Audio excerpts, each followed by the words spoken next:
যদি কেউ সালাহ আদায় না করে তাহলে তার অনেক বিপদ হতে পারে। তখন হতে পারে আপনার বিশ্বাস দুর্বল হয়ে যাবে, অথবা এই বিশ্বাসটা চলেও যেতে পারে।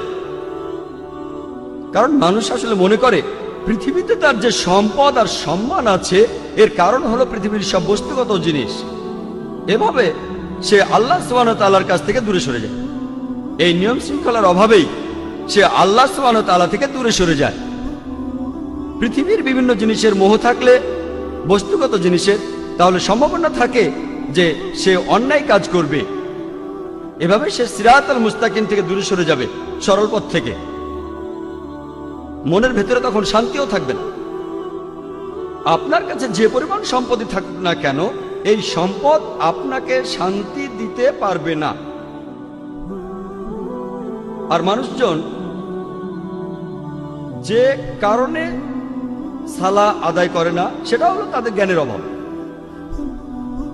পবিত্র কোরআন বলছে, সূরা ইমরানের 185 নম্বর আয়াতে উল্লেখ করা হয়েছে, কুল্লু নাফসিন যায়কাতুল মাউত, প্রত্যেক জীবকে মৃত্যু স্বাদ গ্রহণ করতে হবে এবং কিয়ামতের দিন তোমাদেরকে তোমাদের কর্মফল পূর্ণ মাত্রায় দেওয়া হবে এবং যাকে দোজখের আগুন থেকে দূরে রাখা হবে আর যাকে জান্নাতে দাখিল করা হবে সেই হবে এই দুনিয়ার উদ্দেশ্য পূরণে সফলকাম।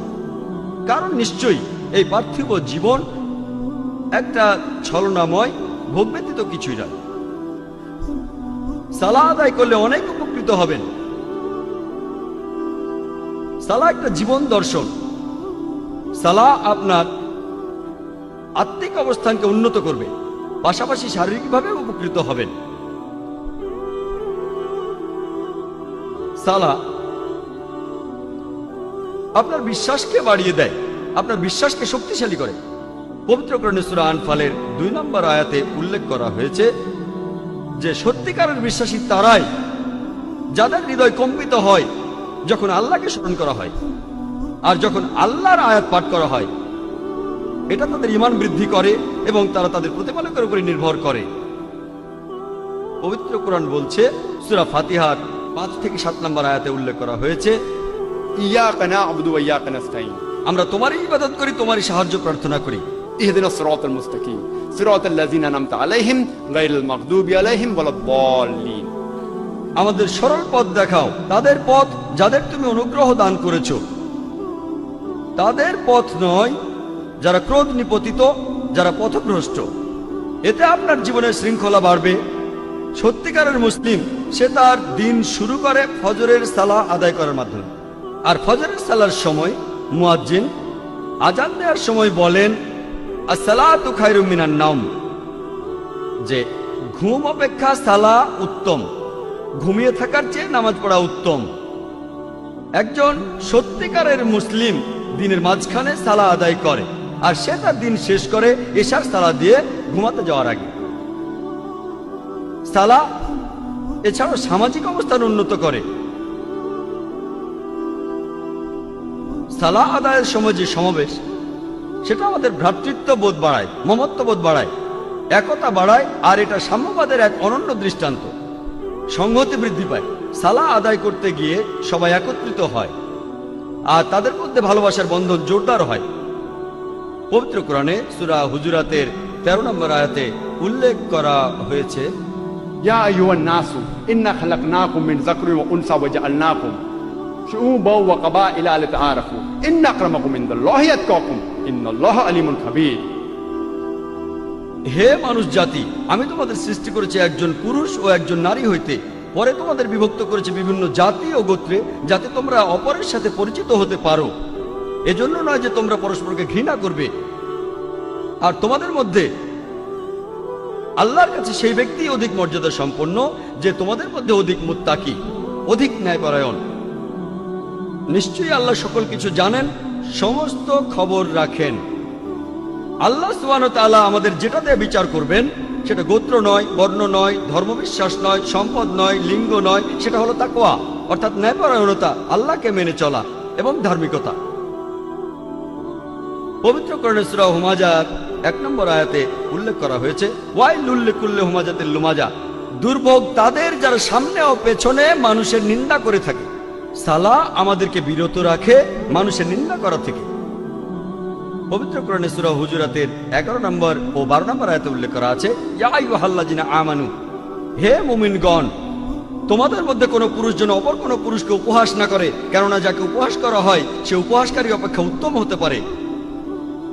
কোন নারী অপর নারীকে যেন উপহাস না করে, কেননা যাকে উপহাস করা হয় সে উপহাসকারী অপেক্ষা উত্তম হতে পারে। একে অপরের প্রতি তোমরা দোষারোপ করো না এবং তোমরা একে অপরকে মন্দ নামে ডেকো না। ইয়া আইয়ুহাল্লাযিনা আমানু, হে মুমিনগণ, তোমরা অনুমান হতে দূরে থাকো, কারণ অনুমান কোন কোন ক্ষেত্রে পাপ।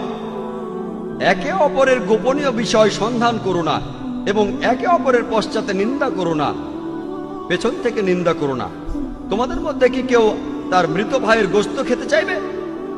পবিত্র কোরআন বলছে, যদি পেছন থেকে নিন্দা করেন তাহলে আপনি যেন আপনার মৃত ভাইয়ের গোশত খাচ্ছেন, কারণ মৃত ভাইয়ের গোশত খাওয়া হলো দ্বিগুণ অপরাধ। খাদ্য হিসেবে মানুষের গোশত খাওয়া একটা অপরাধ। এমনকি ক্যানিবালরা যারা মানুষের গোশত খায় তারাও কখনো তাদের মৃত ভাইয়ের গোশত খায় না। কোরআন বলছে যদি পেছন থেকে নিন্দা করেন তাহলে দ্বিগুণ অপরাধ করছেন। অপরাধটা এমন যেন আপনি মৃত ভাইয়ের গোশত খাচ্ছেন। কোনো প্রমাণ ছাড়াই কারো ব্যাপারে নিন্দা করো না, এটা পাপ। আর কারো পেছন থেকে নিন্দা করা হলো দ্বিগুণ পাপ, দ্বিগুণ পাপ। আর আল্লাহ সুবহানাহু ওয়া তাআলা এখানে তিনি নিজেই উত্তর দিয়েছেন, তোমরা তাকে ঘৃণ্যই মনে করো। সালাহ এটা আমাদের ব্যবসা ক্ষেত্র এবং দৈনন্দিন কাজের মধ্যে সত্যবাদিতা এবং সততাকে বাড়ায়।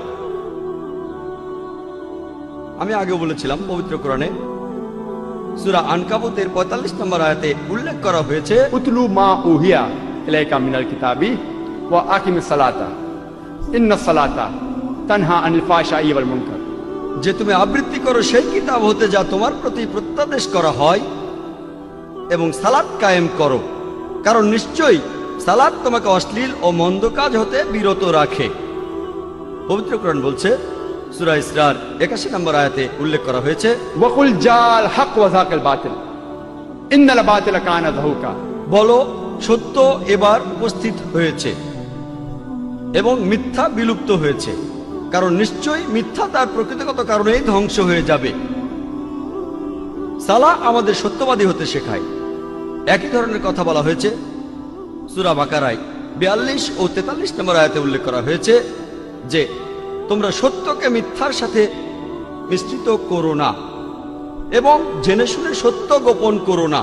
কোরআন আমাদের সত্যবাদী হতে শেখায় যে সব সময় আমরা সত্যি বলবো। পবিত্র কোরআনে সূরা বাকারার 188 নম্বর আয়াতে উল্লেখ করা হয়েছে যে তোমরা একে অন্যের সম্পদ অন্যায়ভাবে গ্রাস করো না এবং মানুষের ধন সম্পত্তির কিয়দাংশ জেনে শুনে অন্যায়ভাবে গ্রাস করার উদ্দেশ্যে সেটা বিচারকের নিকট পেশ করো না। পবিত্র কোরআন বলছে ঘুষ দেয়া বা নেয়া নিষিদ্ধ, আপনারা ঘুষ দেবেন না।